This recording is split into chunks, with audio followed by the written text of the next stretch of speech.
Okay.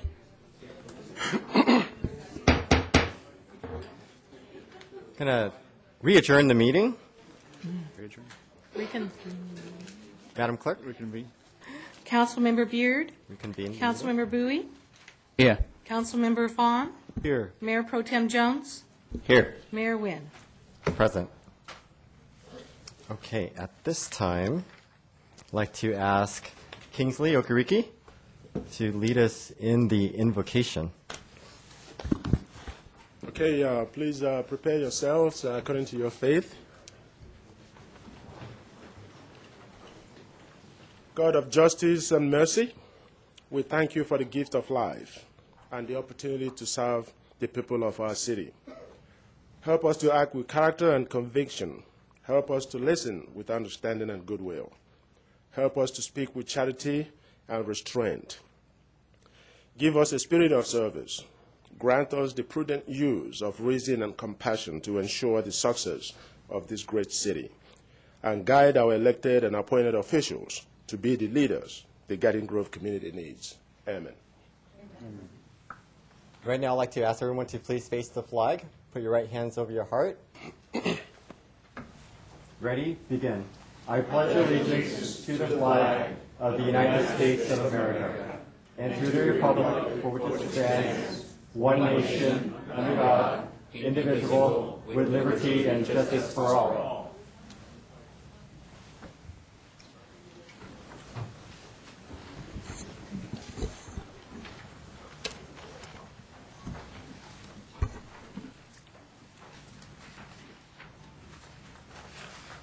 And at this time, I'd like to ask Mr. Scott Stiles to step forward. We'll have you swear in.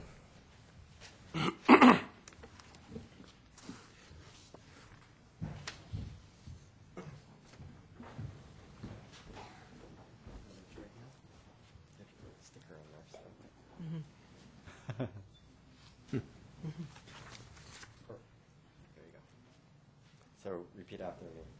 I, Scott Stiles, solemnly swear solemnly swear that I will support and defend the Constitution of the United States that I will support and defend the Constitution of the United States and the Constitution of the State of California and the Constitution of the State of California against all enemies, against all enemies, foreign and domestic, foreign and domestic, that I will bear true faith and allegiance that I will bear true faith and allegiance to the Constitution of the United States to the Constitution of the United States and the Constitution of the State of California, and the Constitution of the State of California, that I take this obligation freely that I take this obligation freely without any mental reservation or purpose of evasion, without any mental reservation or purpose of evasion, and that I will well and faithfully discharge the duties and that I will well and faithfully discharge the duties upon which I'm about to enter. about which I'm about to enter. Congratulations. Thank you. Mr. Welcome Mayor. aboard. Thank you.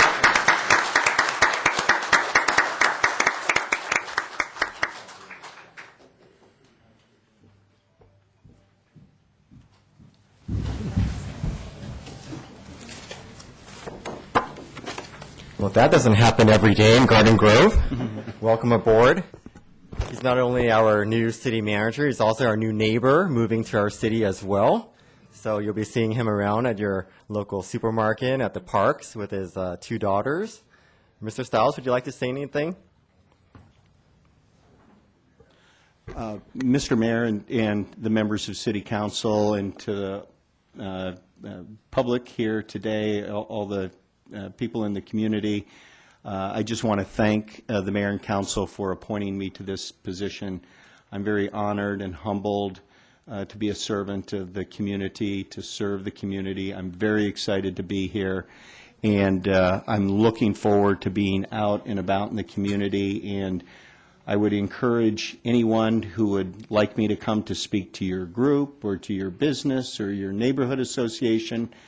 You know, that's what we're supposed to be doing in local government, is listening to the community, making sure that we understand what their needs are.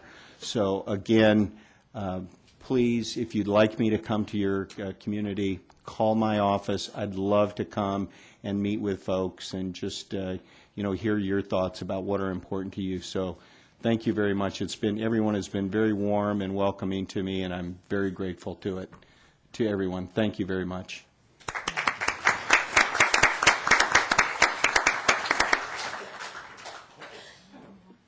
At this time, we're going to convene the successor agency with the City Council, and we're going to hear public comments. So if you'd like to have any public comments, go ahead and fill out the pink card and bring it to our City Clerk, Ms. Baylor.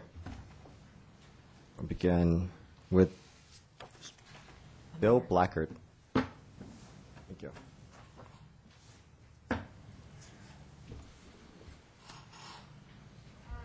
Following Bill Blackard would be Charles Mitchell and then Win Hung. Welcome. Oh, would you please switch the mic over? Thank you.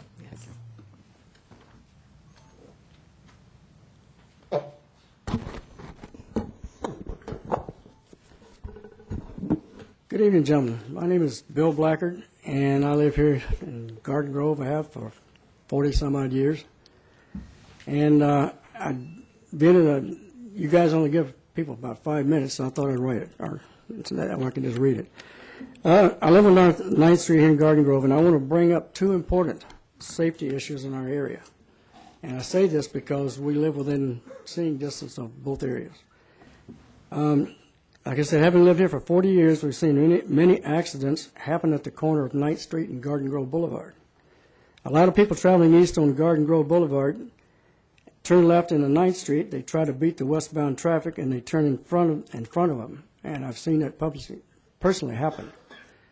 We've seen pedestrians put at risk because of this, too, and we desperately need a left turn signal at the intersection, which we've needed for years. Also, at the corner of 9th and Stanford, there's a crosswalk that needs serious attention because it's a safety problem, too. It's not only striped, it has those yellow placards that you can't see until you get right up on them that no one seems to notice. My wife and I walk to the park 6 days a week, and there have been numerous times that we've almost been hit while in the crosswalk. I had a car come up within 12 inches of me in the middle of the crosswalk, and then it went around me. Anyway, we're really concerned with the students that walk there, too, also from Garden Grove High School. A lot of them walk there in the morning going to school and coming back at nighttime. And my wife and I pay attention and watch carefully and still have almost been hit several times. And those students come through with earplugs, so they can't really hear what's going on around them. So sometimes there's a bunch of them come across at one time, and they, you know, I've been to school a few times, and a couple of times they've almost gotten hit. There's no lights at that thing like they have in City Hall and also on Garden Grove Boulevard. And if you come from that way or this direction, you almost have to be right up on it in order to see those placards. And people are not very nice if you call them to it when you're in the middle of a crosswalk. I've been flipped off, car just drive around and they keep on going. So I said all that to say this. I don't know what it's going to take to get this put in. I talked to a traffic engineer, I think about a year ago. He said we couldn't afford to put a green light down there, a turn signal. And I said, well, you need a camera then. He said, well, we can't afford that either. So I'm beginning to wonder, what can we afford? Now, just recently, or last year, that Reimagine Garden Grove is a lot of money spent on that thing. And I don't care if the Chamber of Commerce paid for it or not, but who's paying to get safety products? We really need those lights because somebody's going to get hit and they're going to sue you. And they get thousands of dollars, millions of dollars they'll sue for. And I just like to see it taken care of before somebody does get hurt. And all you need to do is just, like I said, go out and walk it and you'll see what I'm talking about. I sure appreciate it. Thank you. Charles Mitchell.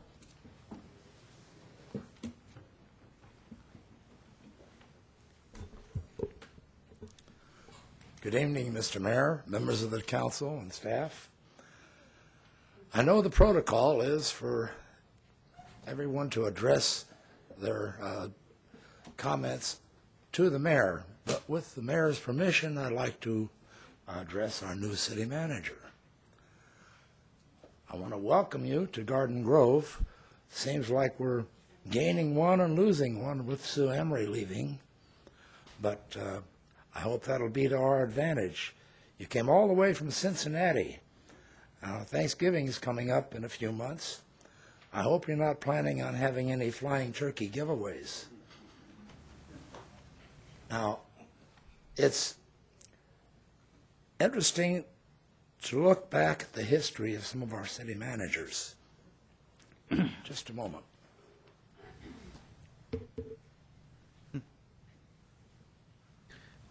No, they haven't painted a target on your back yet, but wait and see. There was one city manager, George Tyndall, and we had one of our residents, Bob Owens, who every council meeting managed to find some way of criticizing our city manager. But sometimes it was just in fun, but sometimes it was serious. We've had situations where there have been serious problems with our city manager, with Matt Fertel, for instance. There were issues that I don't think have been resolved yet. But I'm looking forward to seeing you working with the council and with the city. And I think there's an opportunity for everyone to benefit from this new association. On another note, I had the opportunity this afternoon, as a matter of fact. I was out in front of my house, and I noticed a motorcycle officer with his lights on, stopping somebody coming down an adjacent street. So I thought, this is a good time. So I walked from my home over to where the officer was conducting his business with the driver. And I'm sure he thought, uh-oh, this must be some kind of problem. Instead, I walked up to the officer, reached out and shook his hand, and I thanked him for patrolling our streets. It's too often that we take so many things for granted. We have a great police department, fire department, public services that make us proud to be residents of Garden Grove. So I want to say to all of them and all of you, thank you. Thank you. Win Hung. Following Win Hung will be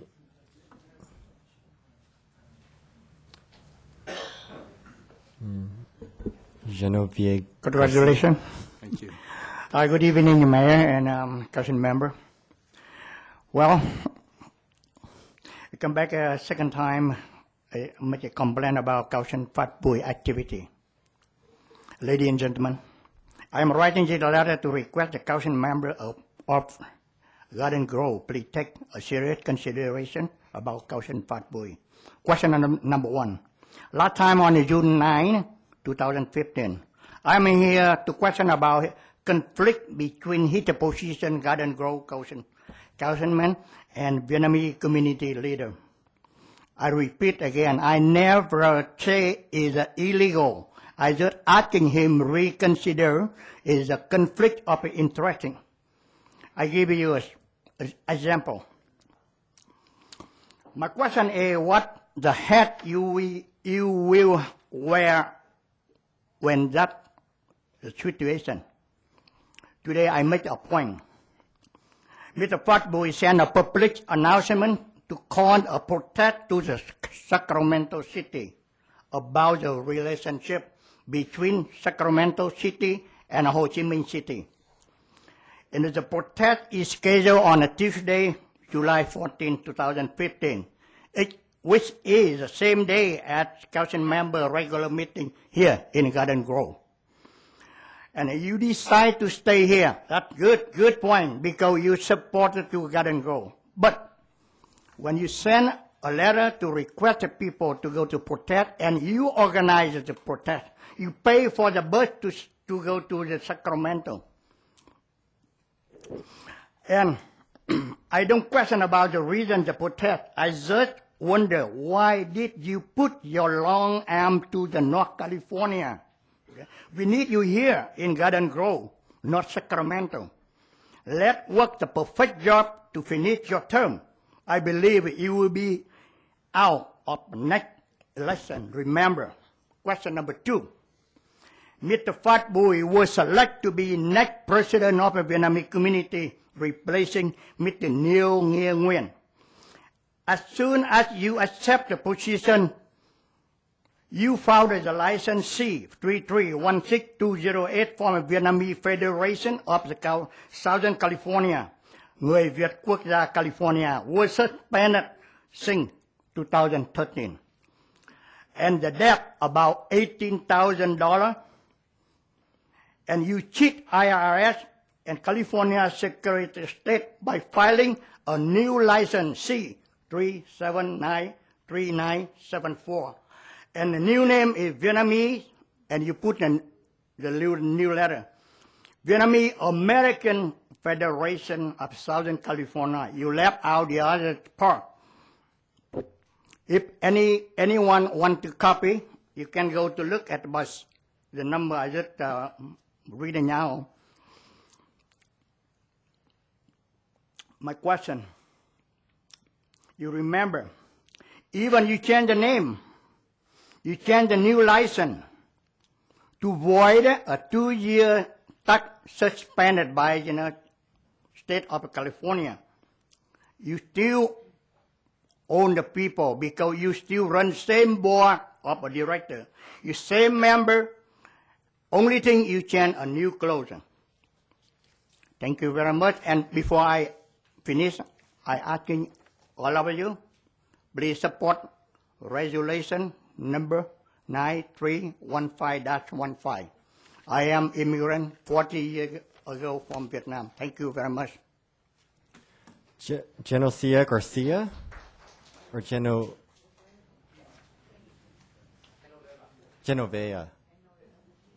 Genovea. Hi. Hello, everybody. How are you today? Okay. Today I speak about my life. My name is Genoveva Garcia. I am from Ecuador. I lived a few years in this amazing city, Garden Grove.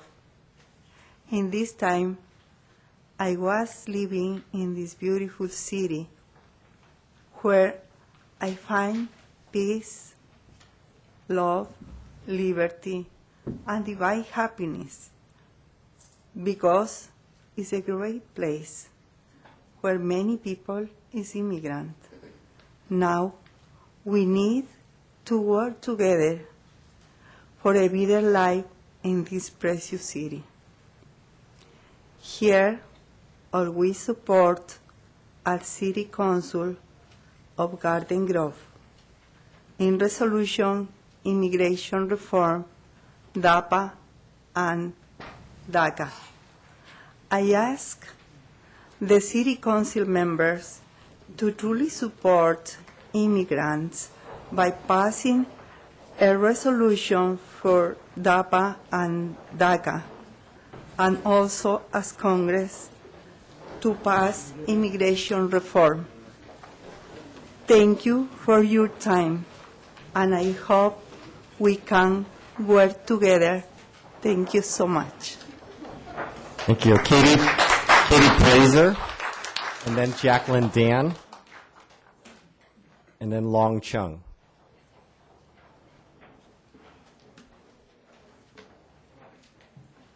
Good evening, everyone. Thank you. My name is Katie Brazier, and I'm a representative with CHIRTLA. I'm the Orange County Community Education Representative. CHIRTLA is a nonprofit organization, Coalition for Humane Immigrant Rights of Los Angeles. Although we are now working in 6 counties throughout the state, I'm here in Orange County. We proudly have over 8,000 members who actively support the work that we're doing. Our goal at CHIRTLA is to organize, educate, and advocate with the immigrant community for a society fully inclusive of all immigrants. And so I forgot part of my message. my seat, but so we have over 8,000 members statewide, but here in Orange County, we are expanding. We have hundreds of community members, some from Garden Grove and other cities. So we were really excited to see the work that you all did at your last council meeting to really support the immigrants. We know that Garden Grove is primarily an immigrant city, so that was a really big success, and we're very proud of that work being done here, and we're really happy to be part of that. And we just really wanted to encourage that momentum and really support all the immigrants, specifically undocumented immigrants who are here in this room and who live in your community that you're representing. You know, at Chicla, we've helped we've submitted around 8,000 DACA applicants. And so, as many people in this room can attest, I'm sure DACA is a life-changing opportunity. And so we would like to see that support continue with us, but we'll need your help for that. So thank you so much. Jacqueline Dan, then Long Chung, and then Heather Kwok.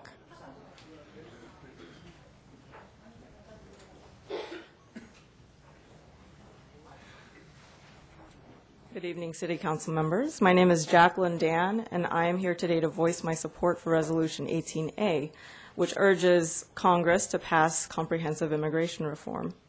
I am a resident of Garden Grove and have been working in the city as an immigration attorney for the past 5 years with Asian Americans Advancing Justice, the nation's largest legal and civil rights organization for Asian Americans, Native Hawaiians, and Pacific Islanders.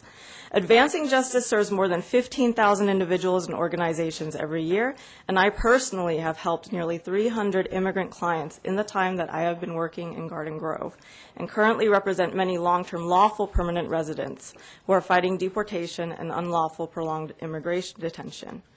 40 years ago, my parents came here from Vietnam as political refugees fleeing the war at a time when similar refugees were fleeing Guatemala and El Salvador, where there was persecution, torture, and mass murder. But they were denied that same status because the U.S. government supported the regimes that were committing these human rights abuses. Our immigration laws have, for a long time, been discriminatory and unfair and have failed to reflect reality. We definitely need to do a lot to reform immigration. The 2013 Senate bipartisan comprehensive immigration bill that failed to become law in many ways comes closest to addressing that.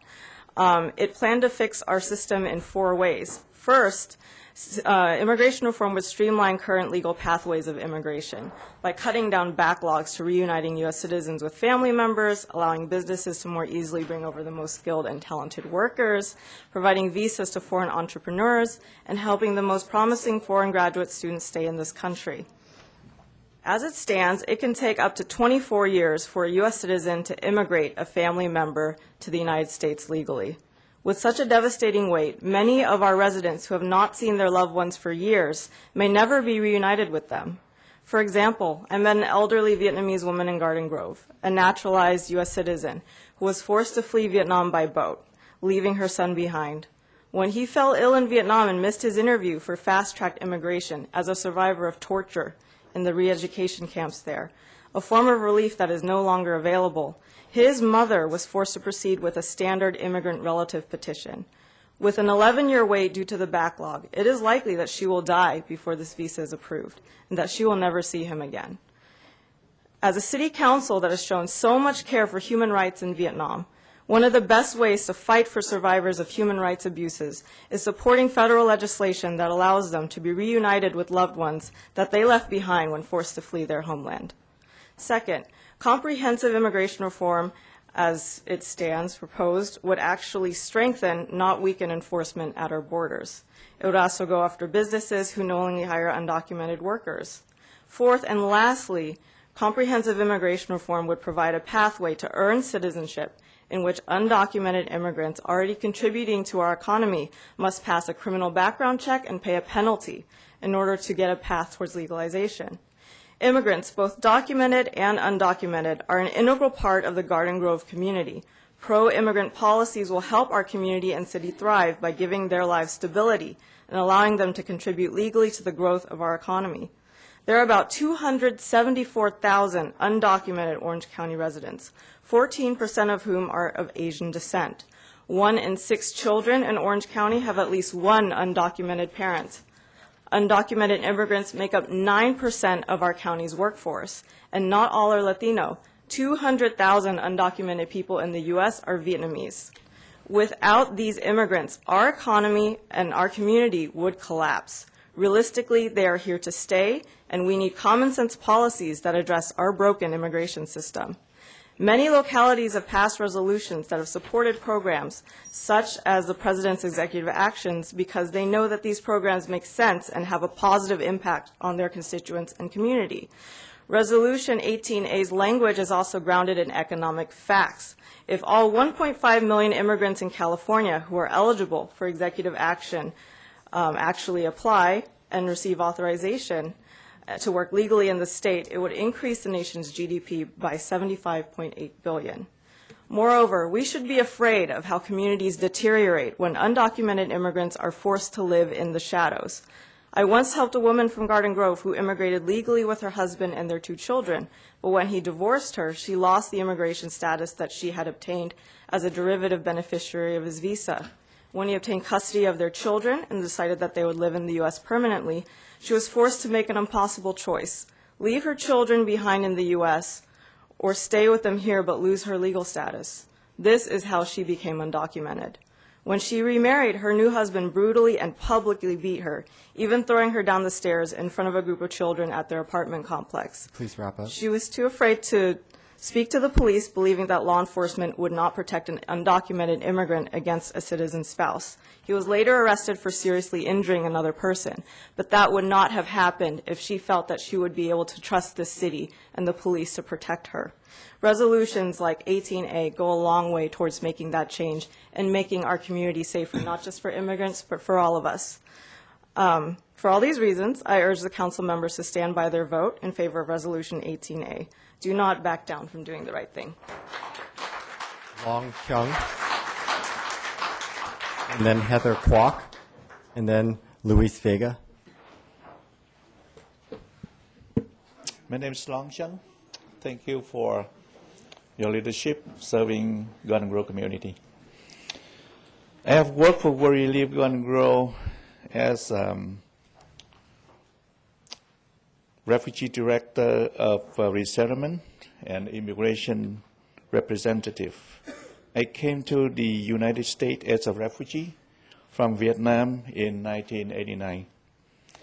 Before I was received into the United States, I fled the communist government of Vietnam and ended up as an undocumented immigrant in Cambodia and then Malaysia. Today, new immigrants are coming from other countries. We should welcome them. I support the resolution in support of DAPA and administrative relief. Thank you, Bao Nguyen, Phap Bui, and Steve Jones for voting to this resolution 2 weeks ago. I show leadership. It shows leadership and makes Garden Grove more welcome city. I want to fight for good people. Give them a chance to use their skills and talents. Garden Grove is a place that we can all do this. I pray that the United States Congress will follow your leadership to pass comprehensive immigration reform in this Congress. Thank you. Thank you. Heather Kwok.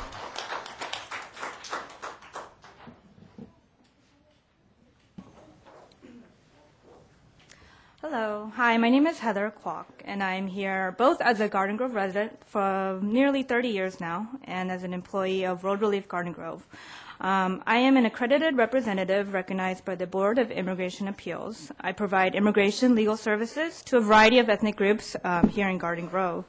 Thank you to the Garden Grove City Council for passing the resolution on expanding DACA and granting deferred action for parental accountability.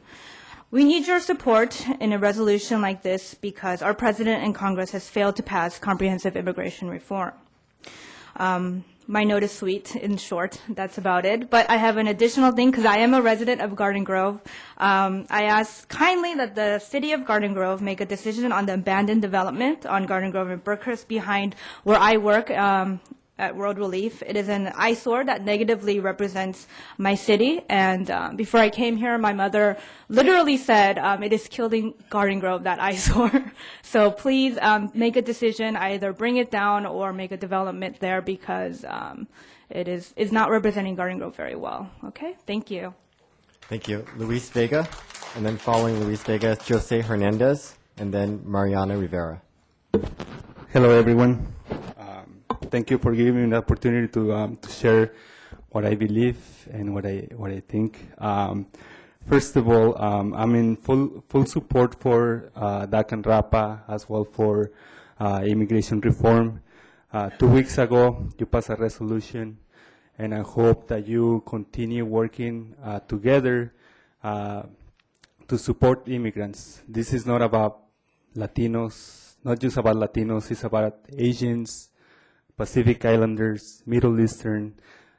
In Garden Grove, there is a big population of immigrants, and I hope that you support all of them, not just a few. Back in history, we treated differently our Japanese brothers and sisters, and we treated well our German brothers and sisters.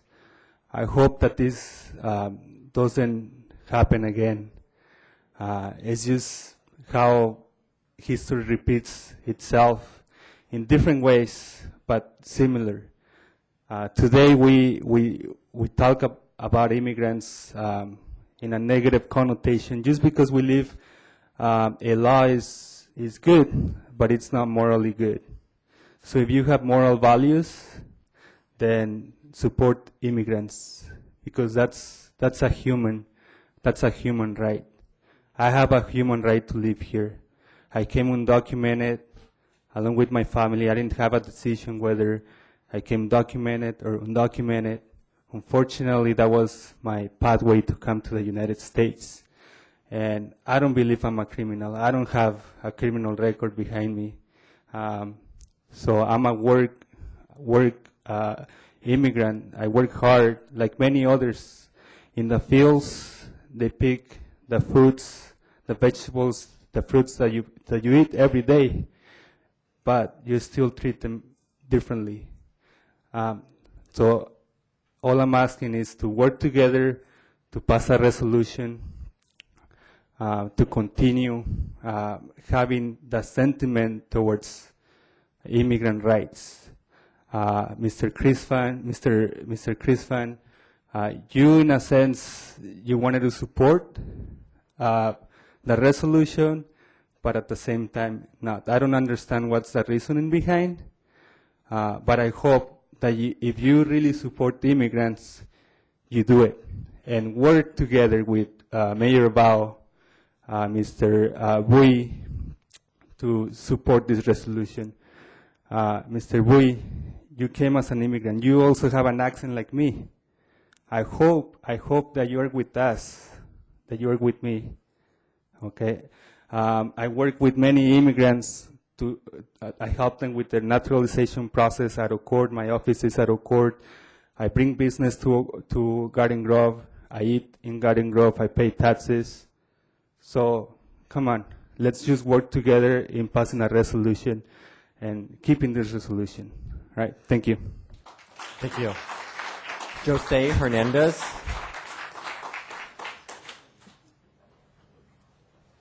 Good evening, Council, Mayor. My name is Jose Hernandez, and I'm going to echo a lot of the different thoughts and feelings that folks had, but, just briefly, I'll just talk about my story. I'm an immigrant. My parents came as immigrants. Most of my family are immigrants. Luckily, I'm blessed now. I'm a resident, but for a long time, I knew what it felt like to be discriminated against. I knew what it felt like to go into a place and say, you don't have the proper documentation to be here. I know what it felt like to get my car taken away and to have it impounded and to lose it and have my whole world just come crashing down. I was a youth, I was a young man, and I was trying to find my way in the world.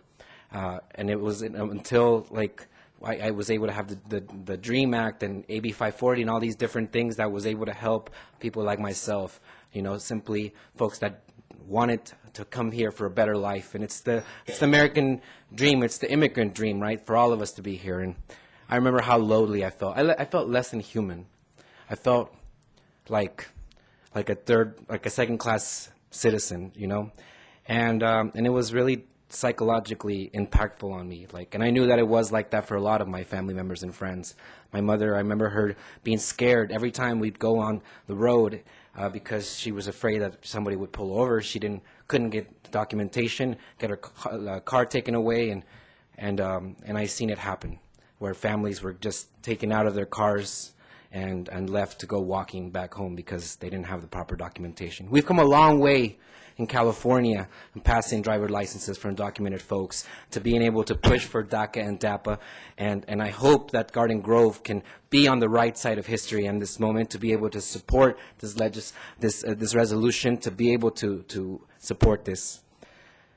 In a moment where so much of the world and so much of the United States is fueling this hate, this fear-mongering, it's so much easier to look at immigrants, to look at Muslim folks, to look at African Americans and be like, no, you are the problem. You are the reason why things are the way that it is, rather than being like, what have I done? What has the United States done to impact the lives of those immigrants all over?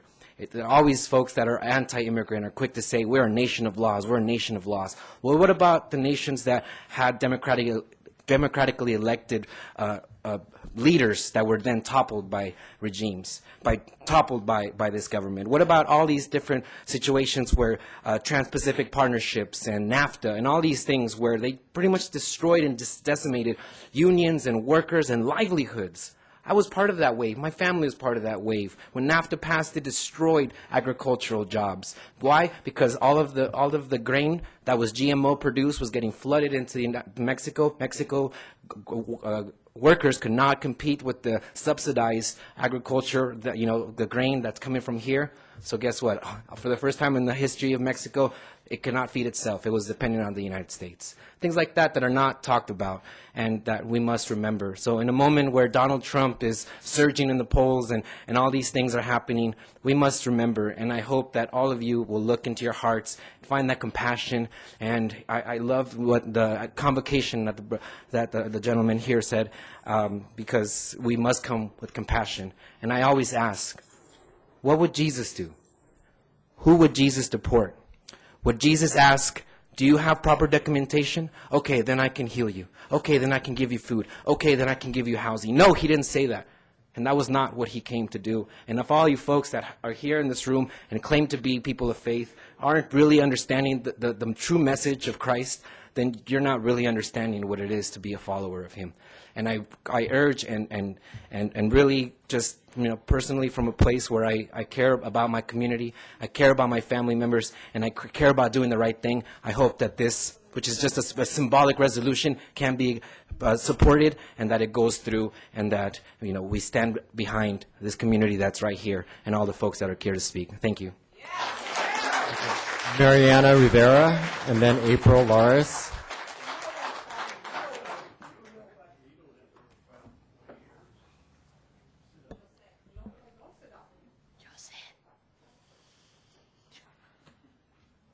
¿Usted necesita un intérprete? Yes. Okay.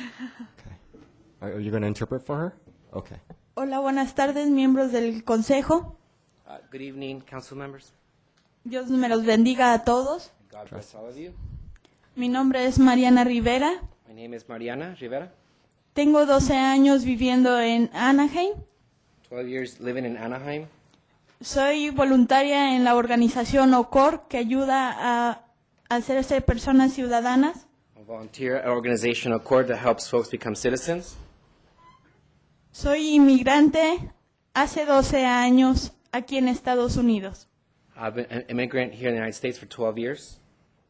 Vine aquí porque mi familia está aquí por necesidades especiales. I'm here because my family is here because of special needs. Ya sufrí en mi familia la deportación. I have suffered in my family what it feels like to be deported. Y se siente horrible ver cómo las familias son separadas. And it feels horrible to see how families are separated. Les pido que pongan su mano en su corazón I ask that you put your hand on your heart y que tomen conciencia que necesitamos la reforma migratoria DAPA y DACA. and put it in your consciousness that we need DACA and DAPA and immigration reform. La mayoría de las personas, A majority of the people, las que levantan las cosechas, the ones that pick our food, y son la mayoría los que levantan esta economía de Estados Unidos, son indocumentados. and many of the folks that lift up our economy here are undocumented. Les pido que trabajemos juntos y apoyemos esta reforma migratoria DACA y DAPA. I ask that we work together and we pass a resolution, DACA DAPA immigration reform. Tomen conciencia de las familias que están separadas. Take consideration of the families that have been separated. Espero que tomen la mejor decisión de apoyar estas resoluciones. I hope that you make the decision to support this resolution. Es todo y Dios los bendiga. That is all. Thank you. God bless you. Gracias. April Lares. And then following April Lares, Daniela Tena Perez, and then Michael Dishler.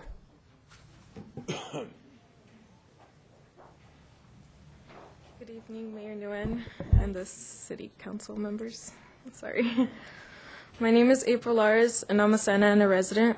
I'm here to support DACA and DAPA resolution. My sister was able to benefit from this resolution by getting her work permit. She no longer had to live in fear of getting deported and be taken away from her disabled son. We are not criminals. I don't want my future to be stereotyped by that we're drug dealers and stuff like that. We just want a new change. So I ask you, members of the City Council, Mayor Nguyen, to forward this resolution. Not only did it benefit my family, but will benefit other families as well. Thank you. Thank you. Following Daniela Tena Perez, Michael Dishler, and then Jenny Son. Good evening, Mayor and Council members. My name is Daniela Tena Perez, and I am representing Ultimate Health Services. We are a federally qualified health center serving the Orange County and Los Angeles areas.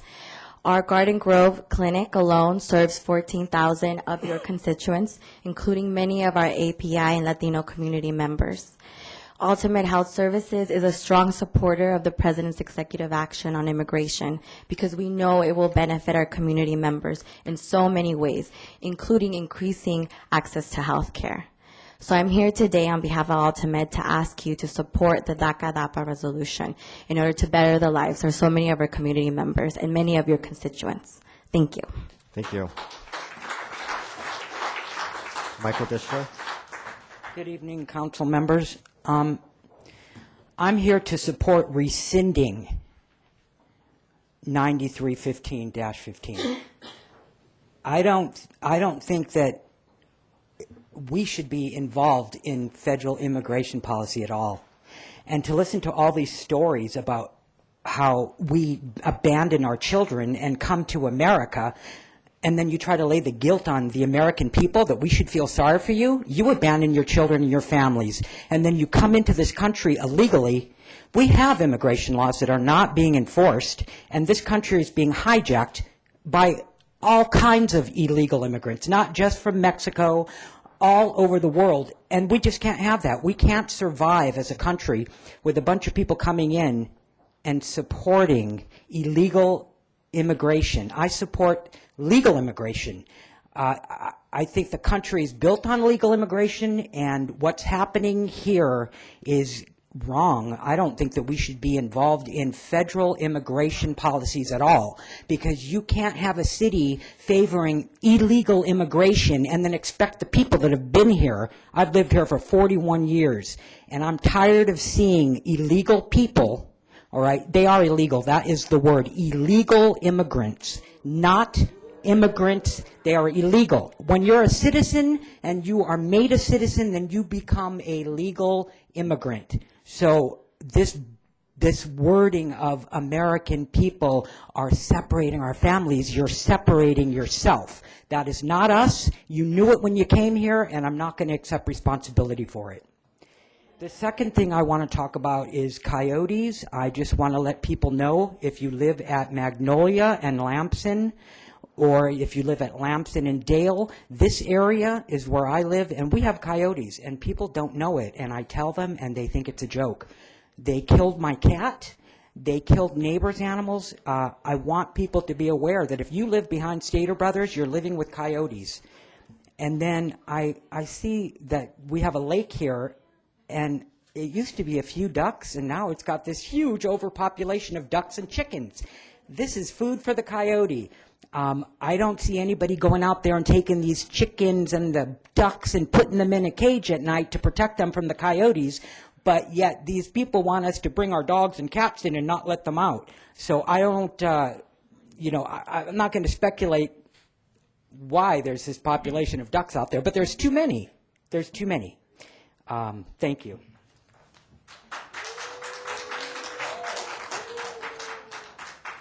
Following Jenny Sun will be Arturo Perilla and then Karina Paredes.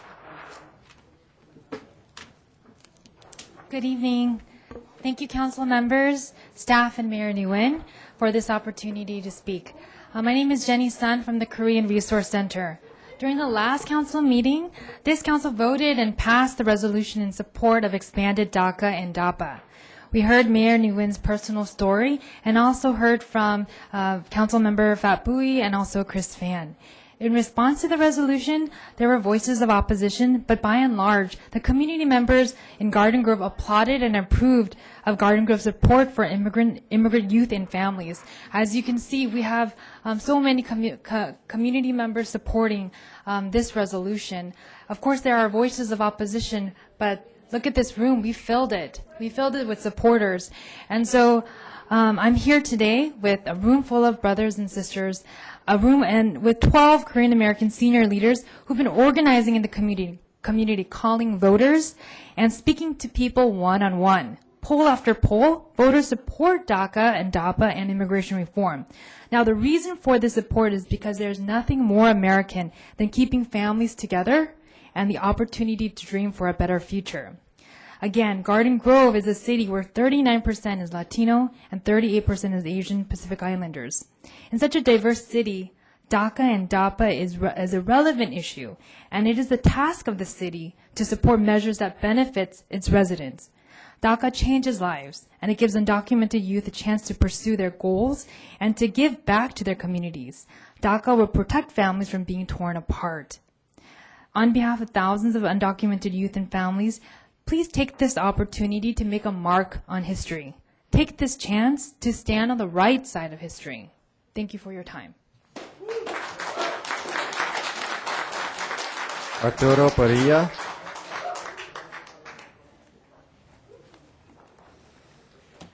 Buenas noches, mi nombre es Arturo Perilla, soy también un inmigrante latino. Good evening, my name is Arturo, and I also am an immigrant. Como miembro de la Unión SUWW, venimos a participar y a pedirles que ustedes apoyen el DACA y DAPA. On behalf of SEIU Workers Union, we come here in support of the resolution DACA and DAPA. Porque como latinos siempre hemos sufrido de discriminación y no es justo. Nosotros venimos a este país a trabajar. As Latinos, we have suffered much discrimination, and it's not fair because we come to this country to work. Y sé que con el apoyo de ustedes lo vamos a lograr. Sí se puede. And with your support, we can reach it. Yes, we can.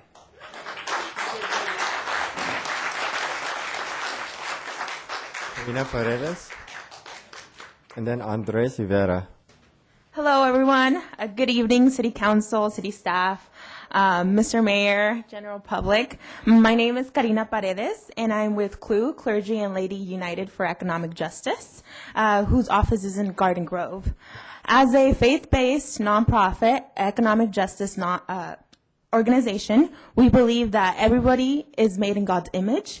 And that's why everybody should be treated with respect and dignity. And guess what? That also means undocumented immigrants, not illegal, but undocumented immigrants. We were so thrilled that the city of Garden Grove approved a resolution in favor of DACA and DAPA just 2 weeks ago. We were so excited to see the hope in our communities be lifted and have Garden Grove be the pioneering city to stand with the huge immigrant population, not only here in Garden Grove, but also throughout Orange County. So I urge you, not only as an organizer for the faith community, who often serves as a sanctuary and support for those who are undocumented, but also as a daughter of undocumented immigrants.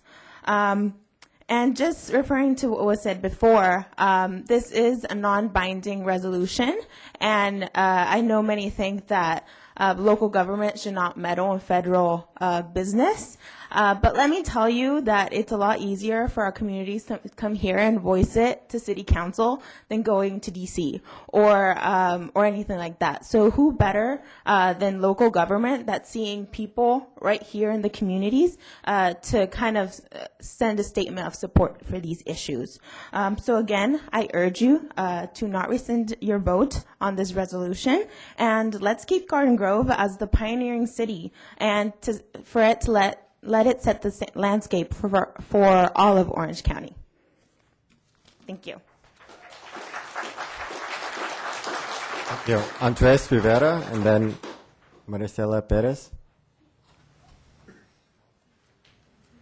Good evening, council members. Good evening, Mayor Nguyen.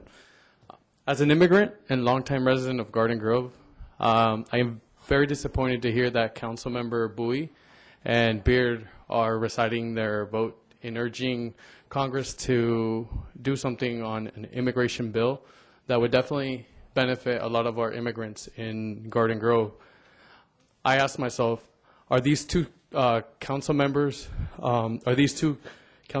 turning their backs on thousands of hardworking Americans who work in the tourism industry? A tourism industry that you like to flaunt about in Garden Grove. These are immigrants who work in these places, in these hotels.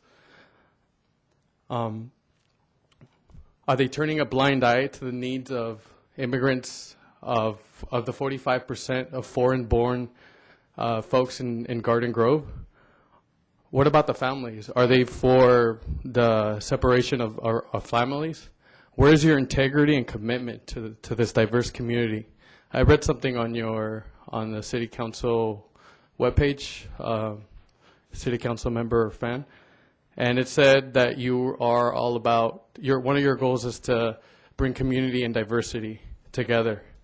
That was on the website. So where is that at? When you voted against it last week, where's your leadership to those Chris Beard and Fat Bowie, right?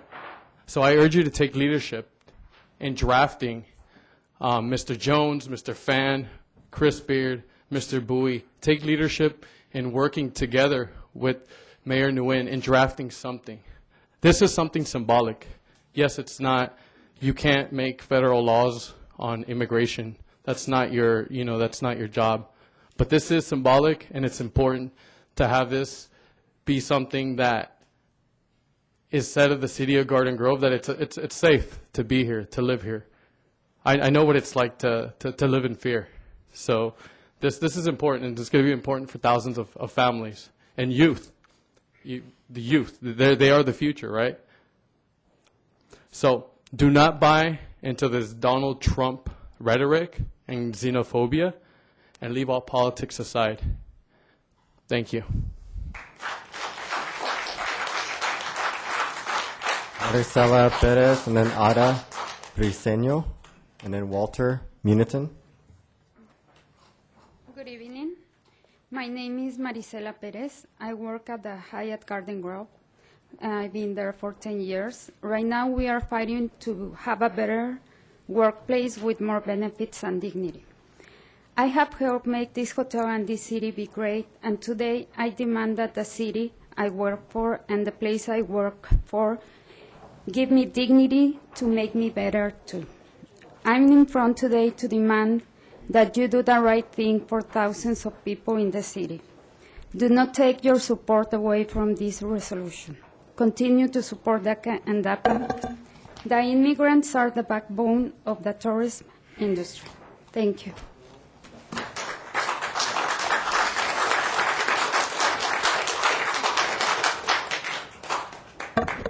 My name is Ada Briseño, and I am Secretary Treasurer of Unite Here Local 11, and we represent over 20,000 professionals in the tourism industry and the service industry in Los Angeles and Orange County, and I'm infuriated today. This is the second meeting I come to, and I came here and I left almost at 10 o'clock 2 weeks ago to see through that you are going to be supportive of DACA and DAPA. Just the resolution does not have any significance except for backing up the backbone of the immigrant community. And what I'm hearing from you today, with the fact that this is back on the agenda to be pulled, is that Garden Grove is an anti-immigrant city. That's what it means to me if you pull this resolution off, if you vote this resolution out. Please don't do that. We will not take that. We're going to be back over and over again. You have the power to continue this resolution, and you already have done it, and we expect you to keep it. You know, I think it's very unfortunate, and I really do believe that, you know, we're going to figure out, are you Donald Trump Jr.? Are you Donald Trump Jr. by making sure that this comes out of here? Which side would you be on? If this were the 60s and it was a civil rights movement, would you be on the side, the right side, or would you be on the wrong side of history? There's no place for hatred in this country. None. We're here with our Korean friends, and we're going to continue to stand together to demand dignity in this city. We do live here, we work here, we play here. I don't know if I'm going to be playing here any longer if you vote this resolution out. Walter Muñetón, and then Maureen Blackman.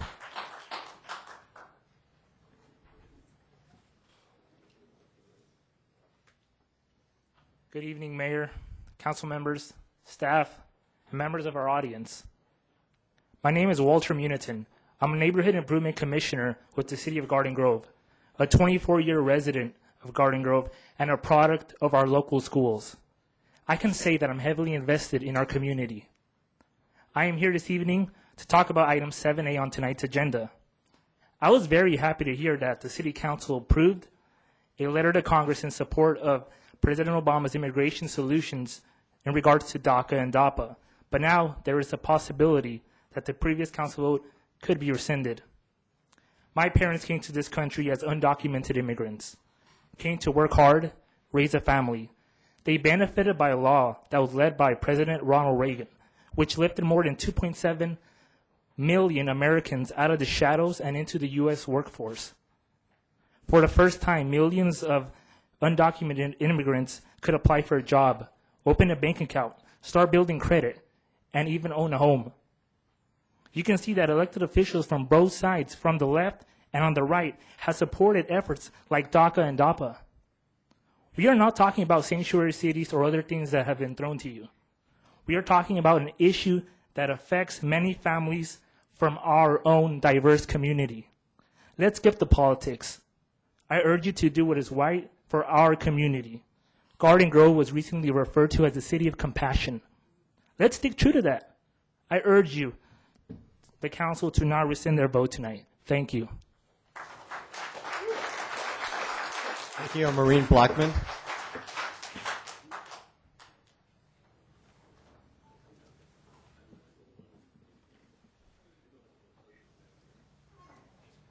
Hi there. I'm in the riffraff room tonight. I want to know how you got all these guys out tonight. Excuse me. I resent a lot of things that are going on tonight. One thing is that why are we trying to divide our community? Why do we have to bring these issues up at City Council? I don't understand why we don't have a forum ahead of time. I think this country and this city has many, many avenues for immigrant help, legal and illegal. If that's the word you want to use, it was a word I grew up with. So undocumented or documented, however you want to say. We care about this community. We care about immigration. But I feel like we're being held hostage. I resent it. I resent having to come out with what I feel about this, that, and the other. And I don't think it's a topic. I don't think it's the way it should have been brought up. I think it could have been handled a lot differently. And I feel used. I feel abused. And I feel like people are really just pulling at each other over it, and there's no reason. We have a brand new opportunity. Why aren't we taking it? Why are we trying to go down this road? Let's build Garden Grove. We don't have to have proclamations and resolutions every time we turn around. I want to grow Garden Grove. I don't want to divide it. I really want leaders to stand up and build this community, not tear it down. And that's what we're doing. Can we get some music on Main Street? I'd like to see if we could move towards, we don't have to have housing complexes, and we don't have to have zone changes, maybe not. We don't have to have parking garages. Could we just take away the $2,500 fee to have music on Main Street and see if we can bring some revenue in there, like by the end of the summer? Thank you. Thank you. This time, okay, one more card. Richard Olson.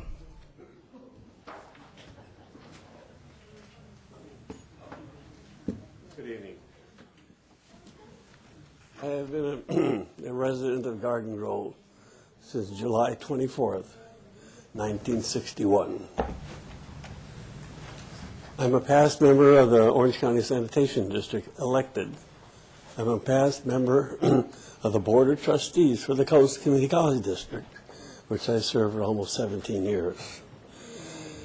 I want to say something about the issues of the evening. It's not so much about the discrimination issue, but we are a nation of laws. And we've been a nation of laws since 1776. And I want to remind the audience that this country was built on a nation of laws. There are many of us in this room that have not served in the service. I am a Korean War veteran, where we lost over 50,000 people there. In Vietnam, we had over 50,000 people. That number is not even a historic number when you talk about the families of those victims that died. Those people sacrificed to go to Vietnam and to Korea to make this country a better place to live. And I don't think many people in the audience don't realize the sacrifice that many of us made. If they haven't seen what sacrifices are, I trust that they would sometimes go to the VA hospital in Long Beach and just see the crippled people over there who went to Korea and who went to Vietnam and their families. And today is a historic day. Yes, I agree that maybe the immigration issue has to surface in some way, but it shouldn't be done by the City Council. We have a people, elected representatives in Congress and the Senate that should be addressing this matter, not us as a City Council. The city also has a history, especially Vietnam, helping the Vietnam people when they moved into Camp Pendleton. There were several churches, St. Olaf Lutheran, St. Anselm's,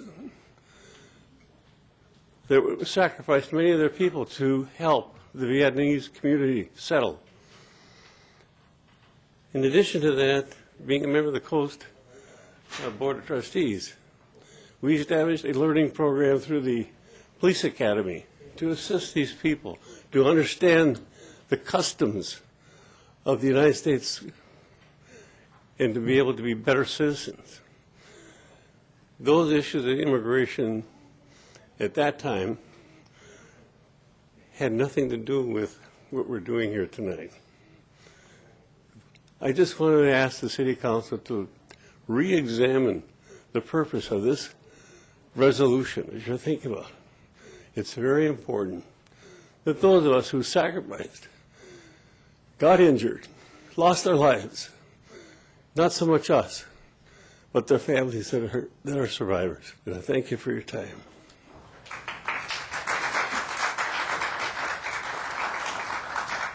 Okay, David Nguyen, and then Johnny Hung Pham. Is there a David Nguyen here? Please step forward. Okay, next person, Johnny Hung Pham. Is that person here? Please step forward. My name is Johnny Hung Pham, and I just wanted to make a quick remark. But before that, it's my first time, so please apologize if I make a mistake for anything. I just want to say, earlier I heard in the room about some people, a few people talking about Mr. Fat, and I really think that he's a good guy. He dedicated a lot of his work for the community, and I just feel that he's very helpful. For someone coming here saying all that, I just hope they have more, resource and reliable resource, because we really support him. Thank you. Okay. Do we have any responses from our members? Mr. Bowie? I thought I would wait until we discuss the 7A, but I thought since there are many of you here, I think that before some of you who might leave earlier would appreciate if I would give some of my views. As I sit here and listen to many of you, some are giving us a very sad story. My heart is, is very heavy. Whether or not you agree with my vote later tonight, I want to make it very clear that this city, our city, Garden Grove, the action that we took should not be translated to, just simply black and white, whether we are a city of compassion or a city who support immigrant. It's beyond a stereotype view that we want to, place on each other. A couple months ago, I didn't want to tell this story, but I felt that I need to. A couple months ago, there is a Hispanic boy, 17 years old, a homeless student in our school, felt very depressed and hanged himself. Their parent, who are also homeless, came to a Golden Heart Association, a charity group that fed the homeless every week. They used to come there. So when their son died and the body was not released by the hospital for a funeral, they are desperate and they come to us for help because they couldn't get help from the other communities, from their own community. We, a group of us raised the money, about $6,000, to help pay for the funeral. This person, his name is Salvador Gonzalez. And not only we try to help him buried, we put ourselves in the shoes of the parents, and we felt very sad. If I have to be homeless, and my son was so depressed because I cannot help him with his self-esteem, and he would have to take his own life, I would never forgive myself. And so because of that, I felt that we have to do something to, ease the parent pain. Those kind of things. I hope you would see that that it shows that we are the people of compassion. Sometimes you may not agree with my decision, and I respect that, but please do not label us one way or the others. I remember, a few of you are, Vietnamese refugee, or, son or daughter of a Vietnamese refugee. And you reference that. Let me tell you one thing. Your hardship is very saddened. But let's think about other Vietnamese refugees. A week ago, I met a father who is about 71 years old. For the past 40 years, every time he went to a wedding, his heart is sinking because he remembers of his daughter 35 years earlier, about 35 years earlier, when they tried to escape Vietnam in a small, tiny boat. They ran into the pirates. The pirate grabbed his daughter from his arm. And at that last day, he can still remember vividly his daughter yelled out to him, "Dad, help me." For 35 years, it's haunting him because he thinks his daughter is still alive, waiting for him to rescue her. Such tragedy. You cannot tell me that I cannot feel in my heart whenever, the life of an undocumented family being torn apart. But I believe we cannot just simply act, with our emotion. We have many other things to do. So I just want to take this opportunity to address you, and that's all I can express at this moment. Thank you.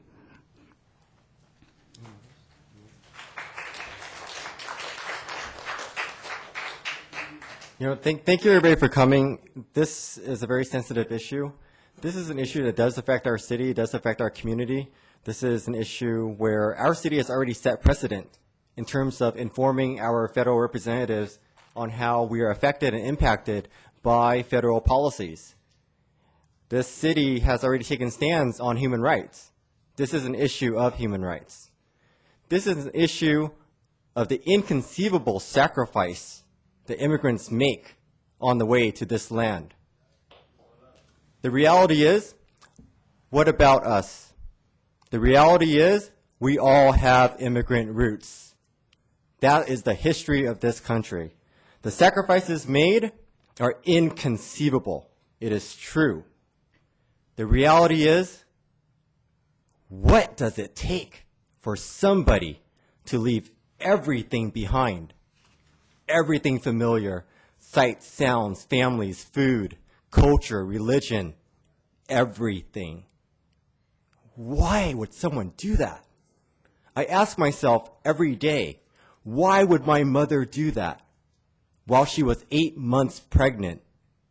Why would she risk her own life and the life of her unborn child? Why would she do so illegally? Because it was a crime to escape Vietnam. It was illegal to escape Vietnam. It was illegal to escape Vietnam. My family did not have any documents in Thailand at a UN refugee camp. That is the reality. For Vietnamese Americans, we should never forget what has pushed us out for better opportunity. We should never forget those that have fought before us to improve America before we even got here. We should never forget that.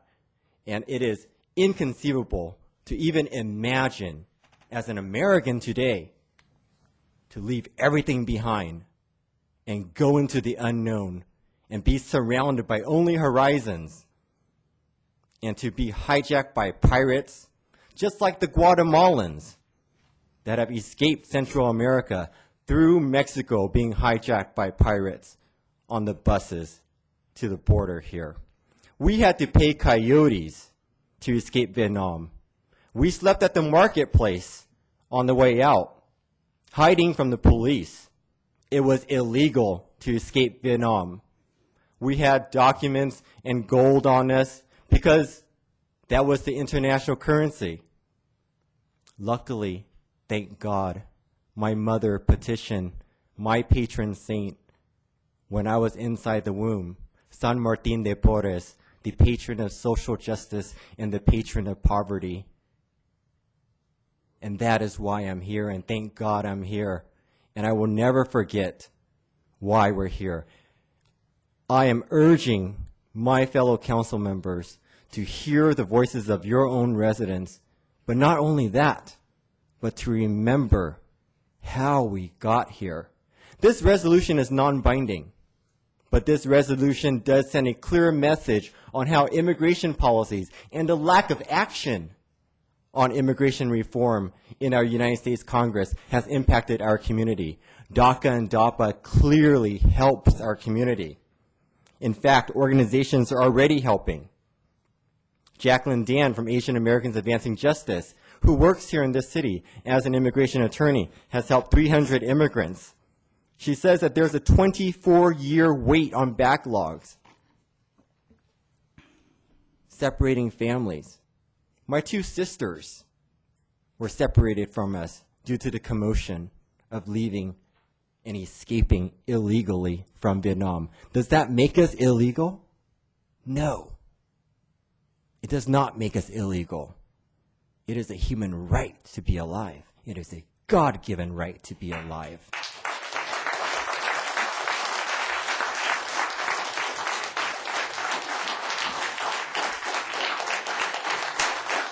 And for those that say we take up too much time, this council takes up too much time, this is your meeting. This is your meeting. This is the public's time. We signed up for this to listen to you, not to any one particular group, but to the public. And when the public speaks, our obligation is to express interest and to listen. That is clearly what we signed up for. This meeting does not belong to any one group or any one person. This is the public's meeting. So when you take your time up there, we shall listen. So I thank you, everybody, for sharing your perspectives. We may differ in views. The reality is, the data shows, if we help immigrants, it will help our economy. If we help the kids, I didn't come here by choice. I didn't know any better. I was inside my mom's womb.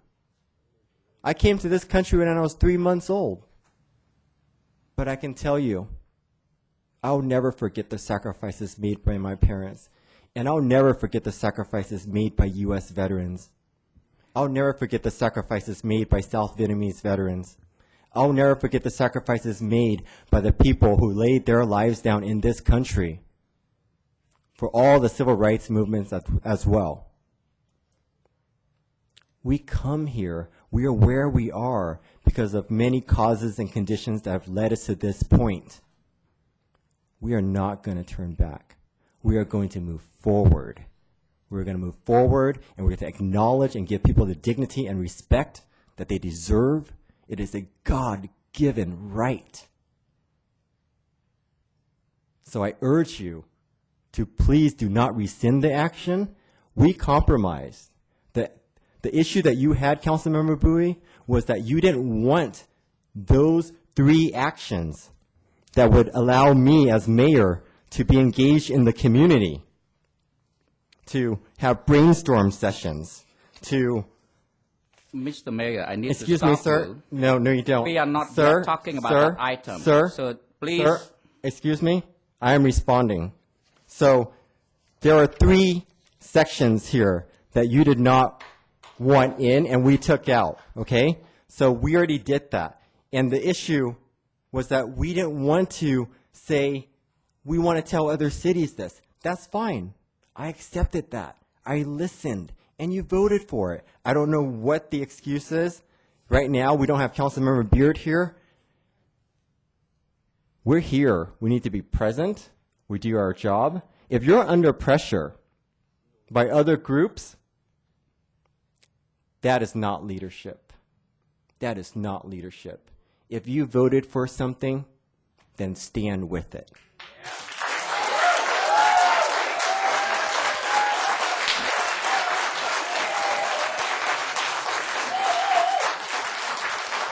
Okay, I would like to make some comments. Sir, you already made your comments at this time. You have sir? referenced me, so I... Okay, please limit your comment. First of all, your remark earlier was incorrect and was wrong, that Vietnamese refugees is illegal refugee or illegal immigrants. That's totally wrong. Let me explain why.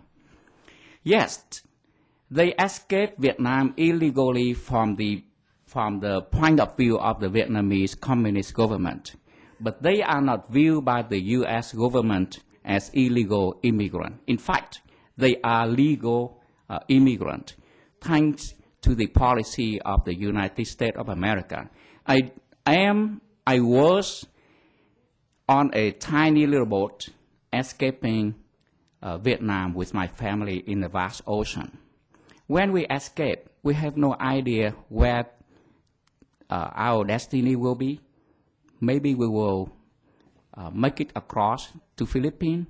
Maybe we will get to Malaysia, Indonesia, or Thailand. But I was so surprised that we were picked up by a huge cargo ship. And thanks to the U.S. government, we are automatically allowed the status of refugee and granted residency in the United States. When I get to the United States, well, at that time when I saw the huge cargo ship, picking us up, I was so surprised. It was a U.S. cargo ship. I thought, I was 17 years old, and I thought to myself, wow, the United States abandoned the Vietnamese people, the Vietnam War, but they did not abandon the people. They never have. They picked us up, they took us in, they embraced us, they given us opportunity to reside here, to live here. They help us in any way that they can to help us settle with our second life. And for that, I remember that very clearly. The time that I landed in Minnesota 40 years ago, in the middle of the night, when I opened my eyes in the morning, I was so surprised. I thought I was in heaven. The people was nice to me. I did not speak English, and people was kind to show me how to live in the United States, how to go to the supermarket, take us around to shop us with shoe, clothes, because we came here with just one cloth on our body. And at that time, I promised myself, one of these days when I make it in society, I will give back and will be just as generous as those that help me here in life. I thought to myself, the American people are the kindest people in the world. Mr. Bui, did you want to address what I was saying? That's why you wanted some time. That's why I was saying that your comment, your conclusion that the Vietnamese refugees are illegal, that's totally wrong. We are legal resident here in the United States the moment that we landed at the refugee camp. Thank you, Mr. Bui. That point is taken. Okay. Secondly, your expression of the resolution that Councilman Beard and I vote yes was totally wrong. When you asked us that you will cross out that three section and change the wording that will urge Congress to pass the law to arrest immigration, You did not mention anything about DAPA, and my understanding is that resolution will be reworded so that it will be urging Congress to pass immigration law to address the immigration issue. Nothing about the president executive order. And with that understanding that I thought, maybe I give you the compromise and vote yes for it. Had that not been the case, I would have voted no on it, because there's no way I can support the president executive order. And that's why I understand Councilman Beer and I want to rescind that vote, because it is not what we voted for that night 2 weeks ago. Thank you. Thank you. You've made your points. At this, you know, let's be very clear. When I said that we escaped illegally, I mean very clearly we escaped illegally. That doesn't make us illegal immigrants. It was a crime punishable by death. People who were caught were taken away.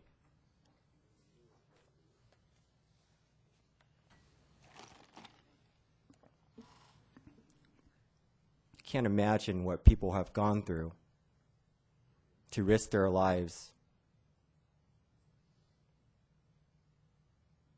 I'm not going to debate semantics here. But what we do know is that it was U.S. policies that helped us. And at this point, we have U.S. policies that can help us. We have U.S. policies that can help our residents. We have U.S. policies that can help our children. And we as a city know the impact that the lack of action on immigration reform in Congress has on our residents, on our economy, but also on unifying our community. We're not here to be divisive. We're here to acknowledge people who are already here. It was U.S. policies brought forward by Republican President Ronald Reagan that had helped undocumented immigrants become Americans, that have helped their children. So when you talk about illegal or not illegal, the reality is we're talking about policies that can change. If you see that possibility of change, if you see your own children brought here just for a better future and to contribute to this country as they already have, as they wake up every day as an American, then support this. But like I said, you voted on this.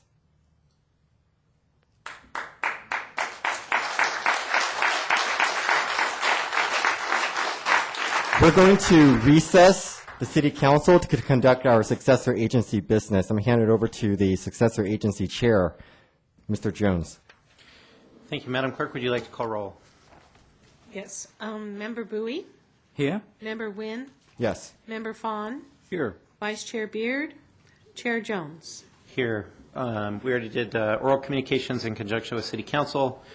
We just have consent items, approval of the minutes, and approval of the warrants. Do I have a motion? So moved. Second. Call the vote. Motion received 4 yes votes with Councilmember Beard being absent. Thank you. Any matters from successor agency members? Seeing none, we will adjourn back to City Council. Thank you. Item 5, consent items. Yes, the following consent items, 5A through 5D, can be acted on simultaneously with one motion unless a separate discussion and or action is requested by a council member. Anyone wanting to pull anything? Okay. I'll move the entire balance. Is there a second? Please vote.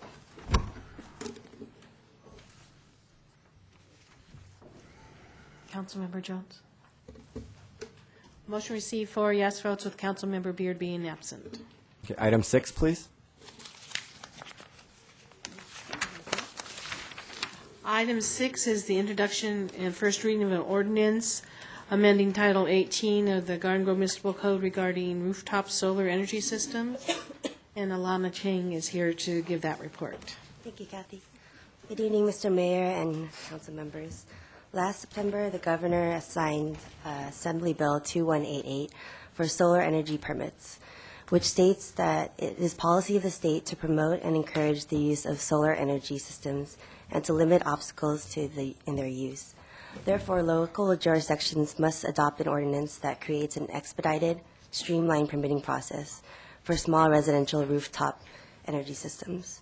The attached ordinance is intended to satisfy this requirement by developing a checklist of all requirements to be eligible for expedited review, allowing for electronic submittals, and authorizing the building official to administratively approve their application. Therefore, staff recommends that City Council introduce and conduct the first reading of the attached ordinance, amending Title 18 of the Garden Grove Municipal Code to provide an expedited, streamlined permitting process for small residential rooftop solar energy systems per AB 2188. This concludes staff report, and staff's available for any questions that you may have. Thank you. Are there any questions of staff? None? I'm going to move this item. Second. Please vote. Motion carried with 4 yes votes, with Councilmember Beard being absent. Item 7A, please. Item 7A is a request of Councilmember Bowie and Councilmember Beard to rescind Resolution Number 9315-15 relating to federal immigration policy.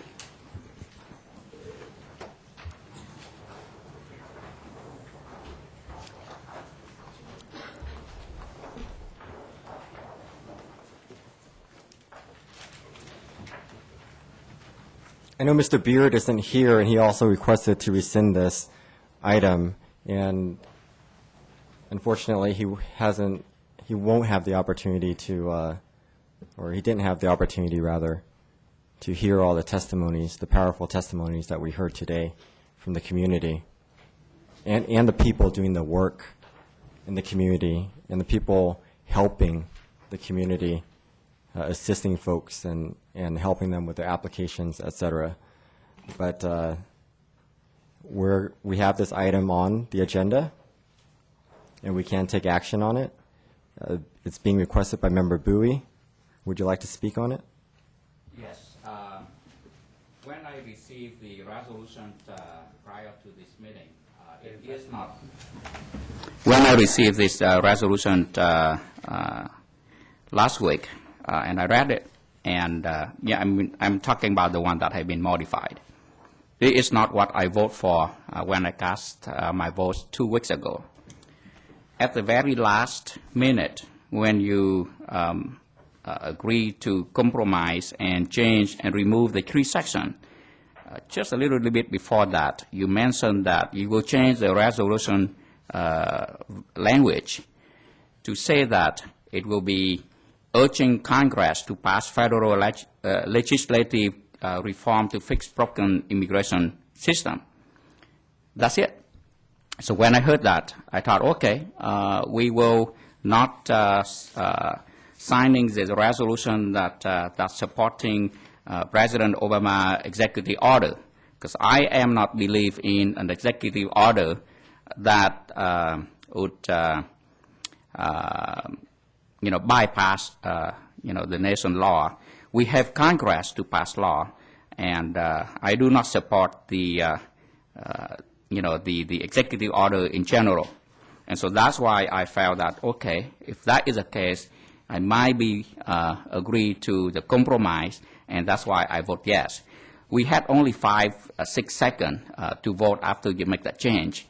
So my vote, yes, that day, based on my understanding that we are sending a resolution to Congress to urge them to pass immigration reform. And that is appropriate because that's a job that Congress needs to do. And I never in my mind that I thought that we are sending a resolution to support the President executive order. Congress is not doing anything. Sir? Now, I believe that this is a job for Congress, not for the city. And Congress have local office. So we should bring this issue up to Congress and the local congressional office to conduct town hall meetings. This is where the congressional town hall meeting should be addressed, and the resident and all people from different walk of life should gather to voice their concern, not at the city hall. We are chartered to address the other issues that are directly affecting our life here, not those issues that are going to be addressed by Congress.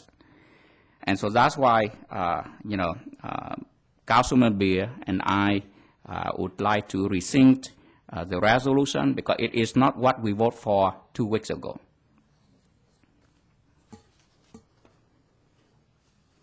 And I believe, I heard through the city manager that Councilman Beer is having some explanation of why he wants to rescind that, because I don't want to speak on his behalf. Mr. Bowie, I respect your decision, and I want to work with you. I want to work with our entire council here, and we can pass something. We can pass something that acknowledges the stories and acknowledges that we need the kids to have a pathway. They shouldn't be living in fear. That's affecting everything, our public safety, our economy, etc. Most importantly, it's affecting how we interact with one another when we know that we can have a pathway, but others cannot. I don't think that's okay. And I have to point out that this very council has already informed Congress on federal policies. We voted together on Congressman Christopher Smith's bill, the Vietnam Human Rights Bill, urging Congress and our congressional delegation here in Orange County. I brought that forward. It passed unanimously. We've also, is that true, Mr. City Attorney? Have we done that? Mr. Roeder, you were here for that? Mayor, I believe that's the case, but I honestly couldn't tell, but I believe that is accurate. Yes, that is very accurate. I signed those letters to members of Congress on behalf of this council who voted unanimously, supporting Republican member of Congress Christopher Smith on the Vietnam Human Rights Bill. And this is a human rights issue. It is a human rights issue, not in Vietnam, but it's still important. In fact, I find it so important because it is a human rights issue right here at home in Garden Grove. So don't tell me that we should not be informing federal policies. Congress represents us. We should let them know. And as a city, we should let them know how we're being impacted. Just as you have, as this entire council has, informed Congress on issues of human rights pertaining to other countries, on foreign policy at that. For a city council to talk about foreign policy, but a city council, you're saying, should not talk about domestic policies on how it's impacting us here in Garden Grove, in our own home? I will not accept that. That is unreasonable. But I want to work with you. I'm willing to work with you. Genuinely work with you so that we can pass something.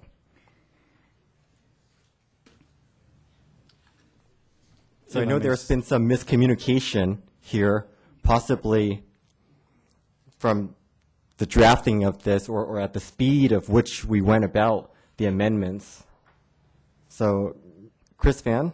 So procedurally, is it for us to now vote to rescind what was going to be sent? Is that how it's going to work, City Manager?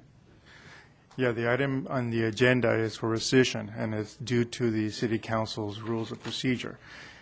To reconsider, it has to be done at the same meeting when you took the action, because that meeting has already been recessed. The only option you have is to rescind. So if you want to consider alternative language, then you would have a separate action to bring it back on the agenda with whatever direction you want to provide staff for a new resolution. Okay. So if it sounds like Councilman Bui and Councilman Beard was misunderstanding how the resolution would be in its final form, and I certainly would not want any council member to sign a resolution that he or she does not agree to in totality. So therefore, Councilman Bui, if you make the motion to rescind it, I will certainly second it, because I think if we wish to have you and the mayor work a compromise to make the resolution the right way, where all parties understand it, perhaps we can bring it back at a future time. I would like to make a motion. And I'll second that. And what exactly is your motion? My motion is to rescind the resolution 18A that we passed last week. And I would second that. Please vote. Motion received 4 yes votes, with Councilmember Beer being absent.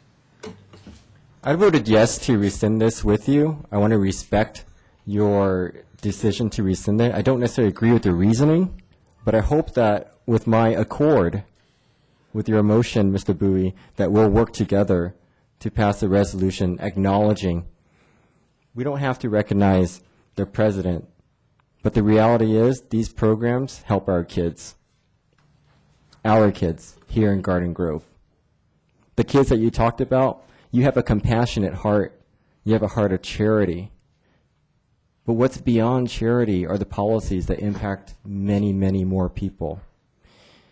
It is okay. It is great. We feel great about feeding someone a meal for one day, perhaps during the holidays. But if we're able to change policies that would shelter people and that would make sure no one would go hungry, I think that's our job as policymakers. My job as a policymaker is not to offer a meal to somebody, but to find out why aren't they getting a meal? And how do I help with that? So I hope that we'll work together. Can I have your commitment on working with me, Mr. Bui? I have to see what you're presenting, but I always work with you, Mayor Bao.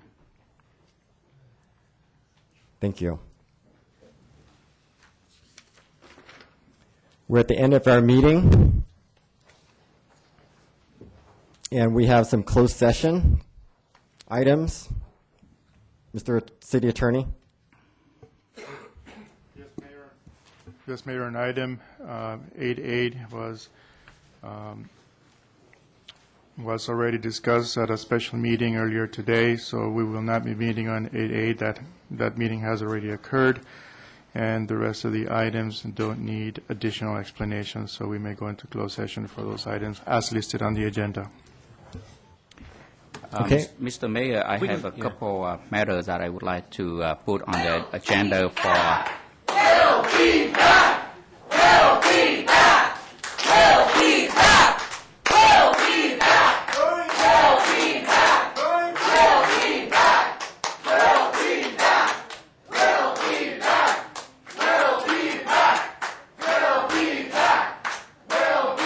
We're going to take a 2-minute recess.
A couple of things.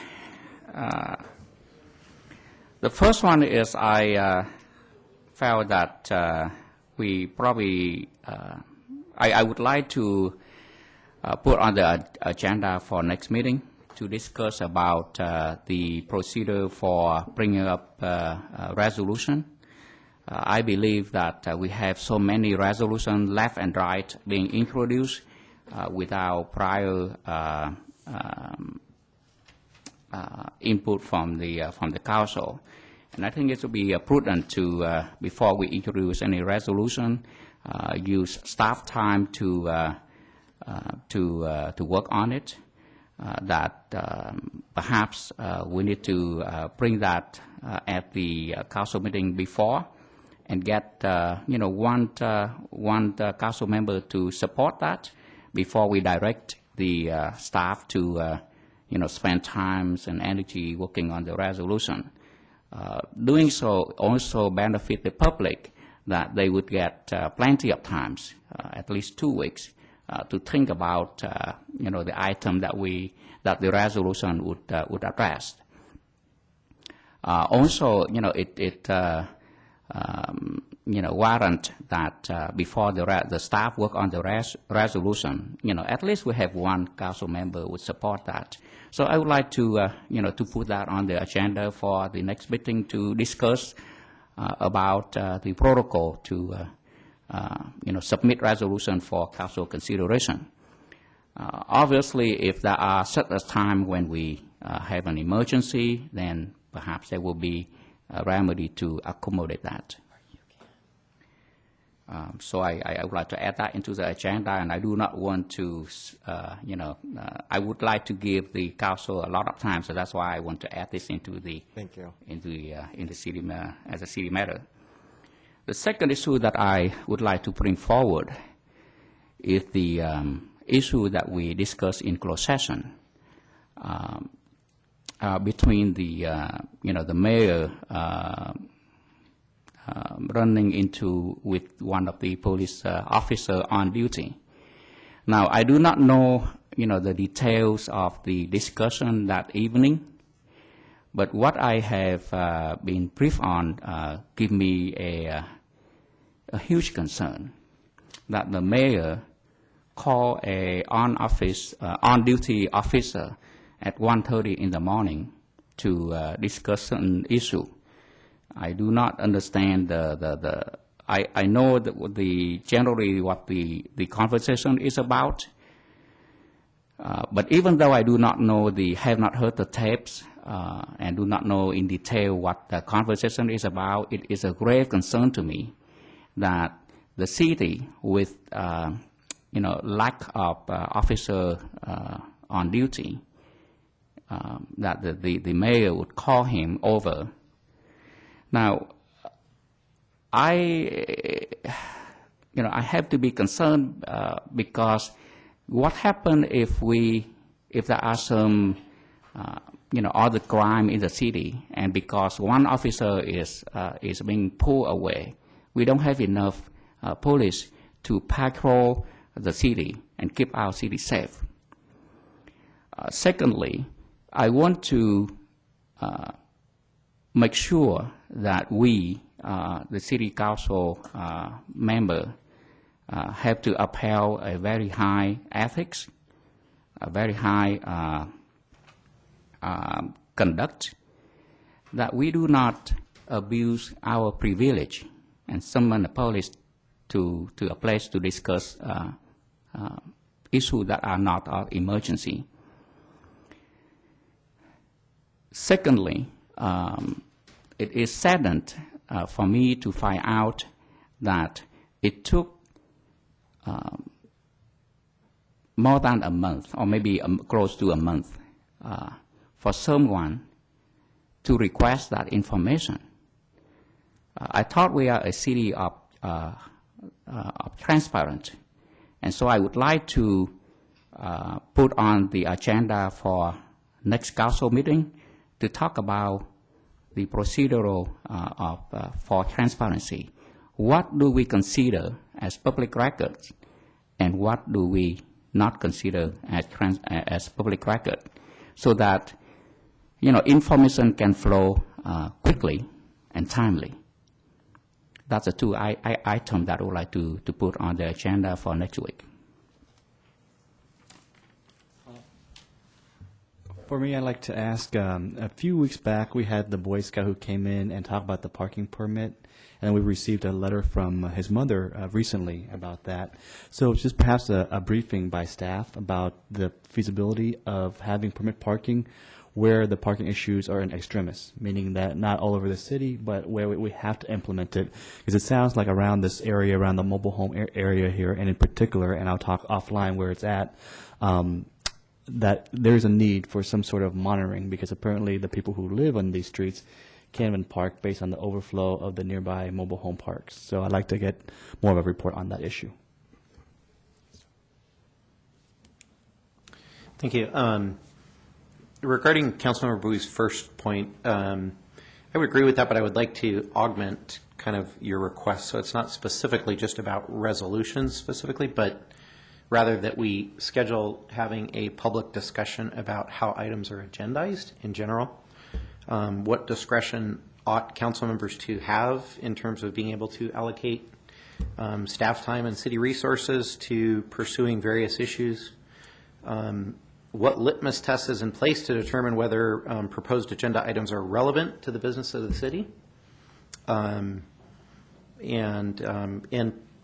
also, what happened to our previous procedure we had in place where if a council member wanted to bring up an item and put it on the agenda, that it would be voted on at one meeting and determined. I mean, that was kind of the litmus test, I think, before, and I think we lost sight of that, but I don't know if that's in our code or if that was a sort of a gentlemanly thing that we had before, but that's how it was always done in the past, as I recall, and would like to focus on that. We've had a lot of late meetings lately. We've got tremendous amount of highly educated staff members sitting in the other room that we're keeping here till midnight.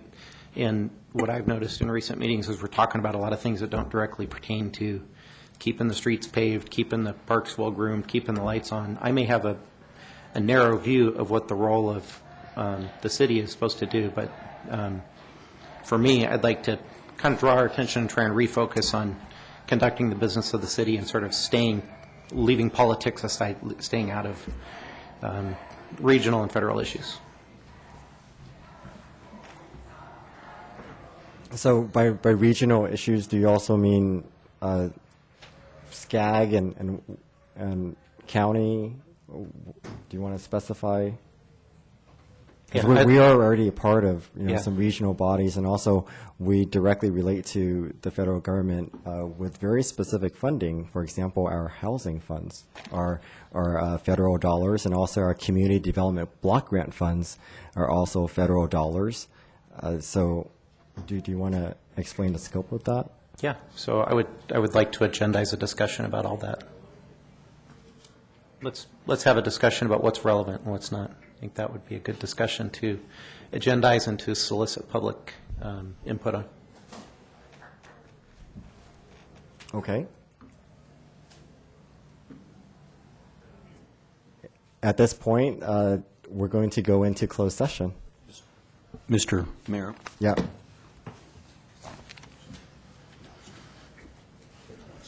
Okay.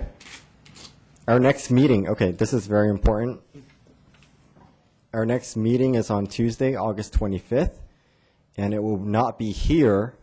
It will be at the Courtyard Center, and the address is 12732 Main Street. Again, the next meeting is Tuesday, August 25th.